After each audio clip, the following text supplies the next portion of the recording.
Voilà, nous reprenons les Hidot numéro 4 avec la Sif, avec Robert Laurie, et on va faire en même temps Bereshit.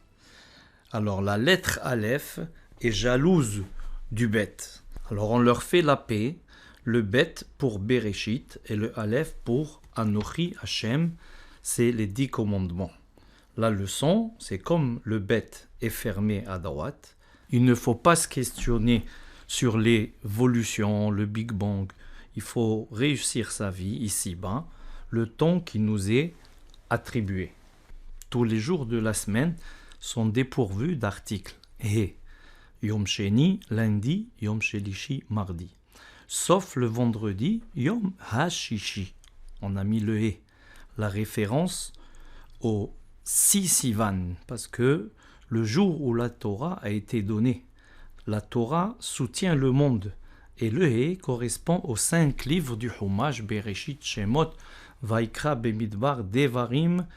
Donc je préfère m'occuper d'une affaire de 40 jours, la Torah, que d'une affaire de 6 jours, l'univers, a répondu un rabbin à son collègue qui s'était enrichi en exerçant comme un agent immobilier. Dans chaque jour de la semaine, il y a la lettre Shin, sauf le mercredi. Mais comme le mercredi, le soleil est apparu, alors si tu veux le Shin, sors dehors et tu vois le soleil. Tu en auras même 2 Shin, parce que le soleil en hébreu, c'est Shemesh.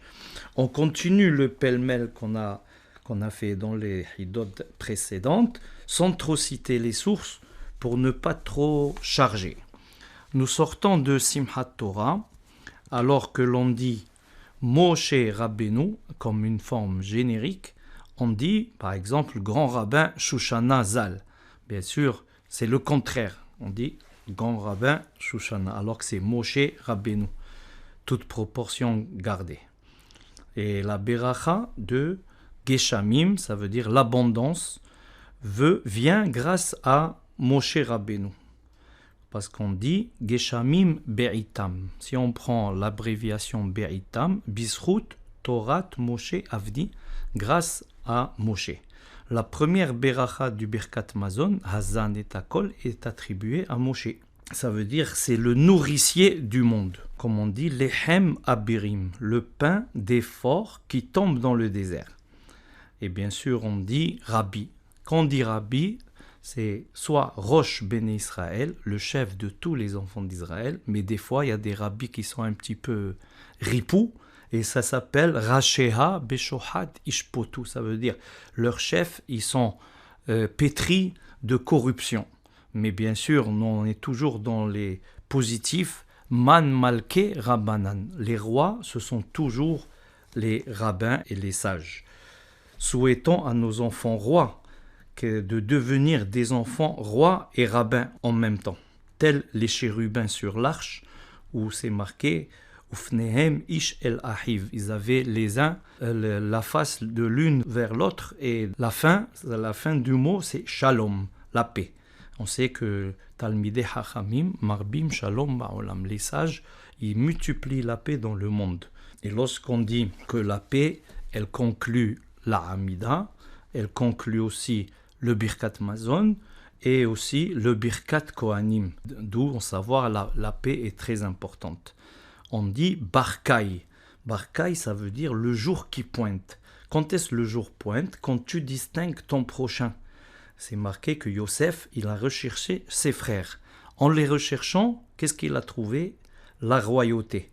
Par contre, quand on ne calcule pas ses frères, on les ignore, comme on a vu en Égypte, alors là, on est dans les ténèbres d'Égypte. Ça s'appelle Hosher Mitzrayim. Nous avons les 2 trompages, les Tevilot. On passe, ça veut dire il y a le sang de Yosef et aussi le sang que l'on mettait sur le montant des portes à la sortie d'Égypte. Donc on a vu par là qu'il a fallu 2 libérations, Moshe et Aaron. L'un pour sortir les Hébreux d'Égypte et l'autre pour sortir l'Égypte des Hébreux. La délivrance d'Égypte grâce aux femmes, parce que c'est marqué Bisrut Nashim Tzadkaniot Yatz'u Mitzrayim. C'est grâce à la pudeur et la retenue des femmes, puisque les hommes n'avait pas encore de mérite, l'étude n'étant pas encore d'actualité. La chance, c'est le mazal. Alors mazal, l'abréviation, c'est zrizim makdimim les mitzvot. Ça veut dire les empressés veulent toujours aller vers les bonnes actions. Par contre, on peut dire aussi motzi zera les batala. Ça veut dire c'est les gaspillages de l'énergie et des écoulements. Mais les rabbins nous disent on canalise les pulsions dans l'étude et l'accomplissement des mitzvot. Mafteyah, c'est la clé. Les clés, il y a des clés qui sont que chez Dieu. Même P, Taf, Het. Même c'est Matar, la pluie. Parnassa, c'est la subsistance. Tihyat Ametim, la résurrection des morts. Haya, la parturiente, celle qui accouche. Et on sait que les souverains se sont toujours adressés à la communauté pour demander la pluie. Par exemple, nos sages, ils dansaient pour la pluie. Naoum traçait un cercle et il disait « Je ne sors pas de ce cercle avant que la pluie ne tombe ». Et on sait que danser, danseur, c'est rak dan. Ça veut dire dan, c'est en même temps un jugement. Dieu, il nous juge quand il nous donne la pluie. Et aussi mahol, c'est en même temps la danse, mais en même temps le pardon. Dès qu'on a la pluie, on a le pardon. À Oshana Naraba, on a tapé les sols, alors que toute la semaine, on les a bénis en bouquet. Et on nous dit, ne te désolidarise pas de la communauté. Holech Yehidi, mithayev benafsho, celui qui va seul sur la route, il se condamne lui-même. Et la solitude ne convient qu'à Dieu. Salomon, le roi, dit Messir Ozno Mishemoa Torah, Gam Tfilato Toeva. On est enclin à aller à l'office, mais pas aller au cours. Pourtant, si on écoute sa parole, à son tour, il écoutera nos demandes. Écoute-le, il t'écoutera. Et on reprend les 4 ma qu'on a vus dans les autres hidot. Ma enosh kitiskereno. Ma adir shimcha bechola aret, ça veut dire d'un côté la grandeur de Dieu et la petitesse de l'homme. Devant par exemple un gratte-ciel, on se sent tout petit, mais on a toujours un verset qui dit Vayachisuhu beba motam, ça veut dire ils l'ont énervé par les hauts lieux, quand on fait des hauts lieux. Et ça rappelle la tour de Babel où Dieu les a dispersés. Dans l'arche de Noé, ils entraient 2 par 2. Le monde est fait pour le lien. Il faut toujours qu'il y ait un lien et l'altérité. Tovim hashnaim mina ehad. Mieux vaut 2 que 1. On sait que toujours, lorsqu'il y a une relation, il y a toujours un dominant, un dominé. Mais bon, on essaye que ça soit équilibré pour que ça fonctionne. L'un, il a l'ascendant sur l'autre. On dit bien Vehu imsholbach dans la relation du couple, c'est lui qui va. Il y a l'homme, il y a la femme, et tour à tour, chacun il peut avoir l'ascendant sur l'autre. Si on fait un petit marche arrière vers Caïn, on sait qu'il a tué le quart du monde, puisqu'ils étaient que 4. Contrairement aux idées reçues, ce n'est pas Mathusalem qui a vécu le plus longtemps, 9. Mais Caïn, on voit que lui, il a vécu 1656 ans, parce que Dieu, il a vu qu'il fallait qu'il reçoive sa teshuva, le repentir. On sait que Dieu, il est toujours longanime, et il attend que le pécheur puisse venir et puisse retourner. Et après, une fois que les grands comptes sont passés, alors Dieu, il a dit, maintenant, ça se réduit à 120 ans. Chacun, il va vivre, comme on a vu, Hillel, Moshe Rabbeinu, Rabbi Yohanan ben Zakkai, Rabbi Akiva, ils ont vécu 120 ans. Et bien sûr, ça veut dire avoir les 3 approches de l'homme au monde qu'on appelle Mappa. D'abord, Mishpaha, Parnassa, Hana'a. Ça veut dire la famille, le travail et le loisir. Pourquoi, en voyant une femme enceinte, on ne se lève pas devant le bébé qui apprend la Torah dans son ventre?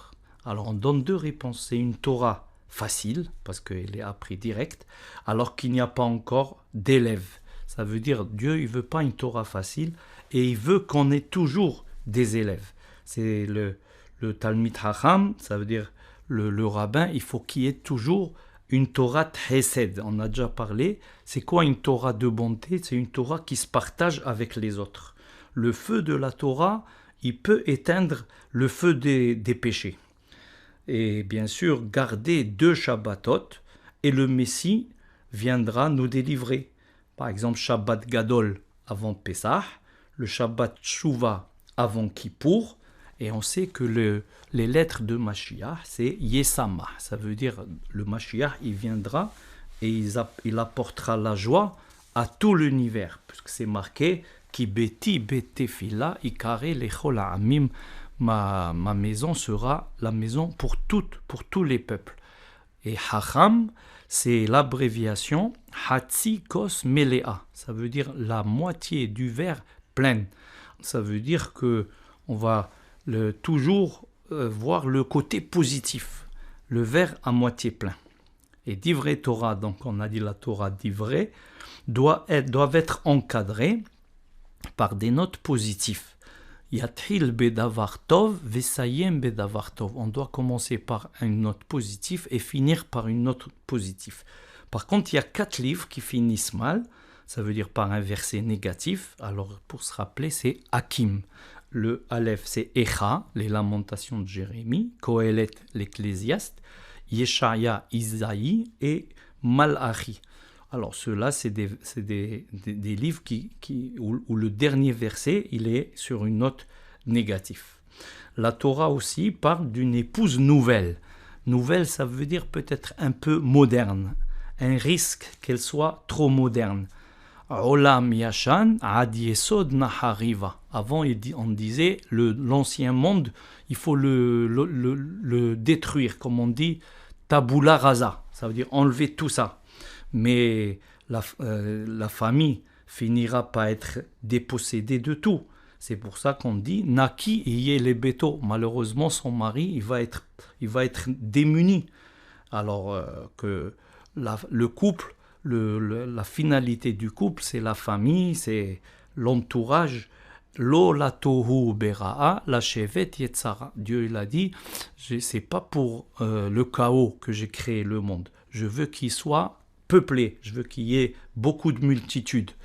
Et même quelqu'un qui est vieux, on lui dit, tu dois avoir une compagne. Baboker zera zarecha vela erev altanah yadecha. Le matin, ça veut dire le matin de la vie et des enfants, et le soir de la vie, il faut aussi avoir des enfants.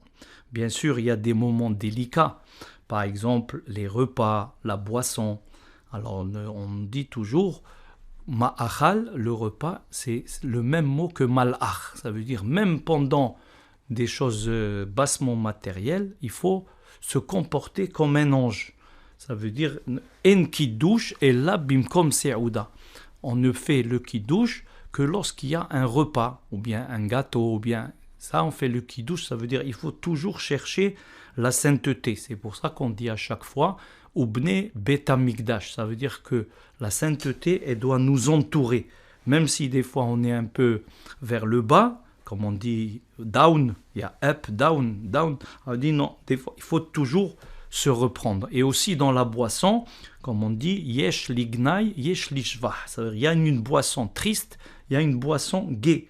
Alors on doit toujours faire ça dans la mesure. Et comme on voit chez Abraham, ve'ekha fatlehem.